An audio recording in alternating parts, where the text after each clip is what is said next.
나는 전능하신 아버지 하나님, 천지의 창조주를 믿습니다. 나는 그의 유일하신 아들, 우리 주 예수 그리스도를 믿습니다. 그는 성령으로 잉태되어 동정녀 마리아에게서 나시고 본디오 빌라도에게 고난을 받아 십자가에 못 박혀 죽으시고 장사된 지 사흘 만에 죽은 자 가운데서 다시 살아나셨으며 하늘에 오르시어 전능하신 아버지 하나님 우편에 앉아 계시다가 거기로부터 살아있는 자와 죽은 자를 심판하러 오십니다. 나는 성령을 믿으며 거룩한 공교회와 성도의 교제와 죄를 용서받는 것과 몸의 부활과 영생을 믿습니다. 아멘.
오늘 하나님께서 우리에게 준 말씀은 출애굽기 14장 10절에서 14절입니다. 바로가 가까이 올 때에 이스라엘 자손이 눈을 들어본즉 애굽 사람들이 자기들 뒤에 이른지라. 이스라엘 자손이 심히 두려워하여 여호와께 부르짖고 그들이 또 모세에게 이르되 애굽에 매장지가 없어서 당신이 우리를 이끌어내어 이 광야에서 죽게 하느냐? 어찌하여 당신이 우리를 애굽에서 이끌어내어 우리에게 이같이 하느냐? 우리가 애굽에서 당신에게 이른 말이 이것이 아니냐? 이르기를 우리를 내버려 두라. 우리가 애굽 사람을 섬길 것이라 하지 아니하더냐? 애굽 사람을 섬기는 것이 광야에서 죽는 것보다 낫겠노라. 모세가 백성에게 이르되 너희는 두려워하지 말고 가만히 서서 여호와께서 오늘 너희를 위하여 행하시는 구원을 보라. 너희가 오늘 본 애굽 사람을 영원히 다시 보지 아니하리라. 여호와께서 너희를 위하여 싸우시리니 너희는 가만히 있을지니라. 아멘. 가만히 있는 자라는 제목으로 오늘 말씀 나누겠습니다. 이스라엘 백성들이 출애굽할 당시에 애굽 왕 바로는 모든 것을 포기한 상태였습니다. 그냥 이스라엘 백성들이 빨리 떠나주기만을 바랬던 것이죠. 그렇기에 이스라엘 백성들은 애굽인들에게서 많은 선물을 받아서 나올 수가 있었습니다. 이스라엘 백성들은 그렇게 승리하며 당당하게 나아가고 있었습니다. 또 구름 기둥과 불 기둥으로 지켜주시는 하나님이 계셨기에 그들은 두려울 것이 없다고 생각하였습니다. 오랜 노예 생활에서 벗어나 자유를 누리며 더 큰 자유의 땅을 향해 나아가던 이스라엘 백성들은 참으로 벅찬 감격과 흥분으로 그 발걸음마저 매우 행복하고 가벼운 발걸음이었을 것입니다. 그러나 그들의 기쁨은 그리 오래가지 못했습니다. 애굽 왕 바로가 마음을 돌려서 군대를 보내 그들을 추격하기 시작한 것입니다.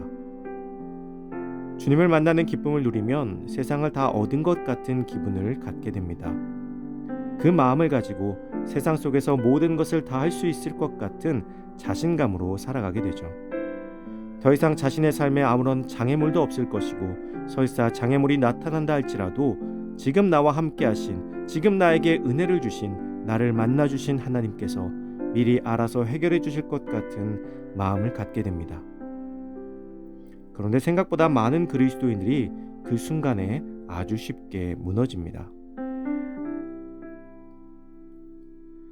전도사 시절 중고등부 아이들을 데리고 수련회에 가면 아이들은 엄청난 결단과 굳은 의지를 가지고 돌아오게 됩니다. 당장이라도 학교의 친구들을 전부 다 교회에 데려다 앉혀놓겠다는 그 얼굴을 가지고 내려옵니다. 그때마다 아이들에게 이렇게 이야기합니다.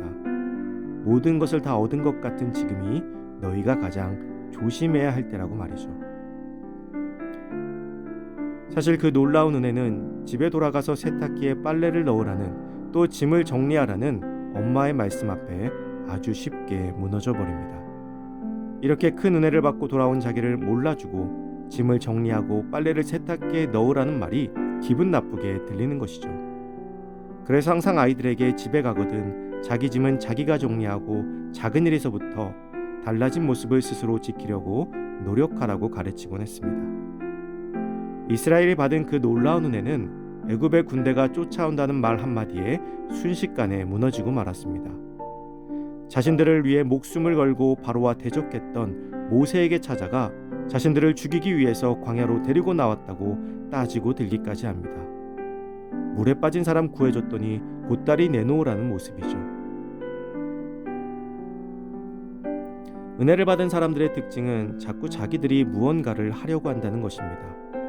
그리고 그것이 조금만 막히거나 방해가 있어도 쉽게 그 은혜를 잊고 오히려 원망하게 됩니다. 은혜 받기는 어렵지만 사라지는 것은 너무나 간단합니다. 이것은 전부 은혜 받는 순간 자기가 뭔가 된 것 같고 그래서 무언가를 해야 하고 할 수 있다고 생각이 드는 데서 오는 실수입니다. 애굽의 군대가 쫓아온다는 말을 들었을 때에도 여전히 은혜 안에 거하는 사람은 주님께 맡기는 사람입니다. 그러나 은혜를 쉽게 잊는 자들은 자신들이 싸워야 할 것 같고 그래서 결국에는 질 것 같아서 두려움에 떨게 되는 것이죠.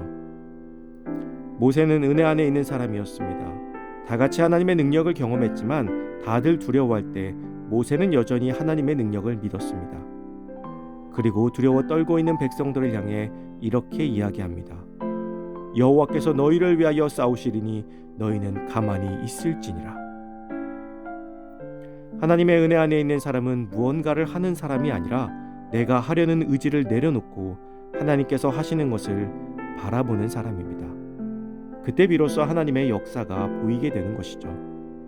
사랑하는 성도 여러분, 믿음의 사람은 상황과 환경을 보는 사람이 아닙니다.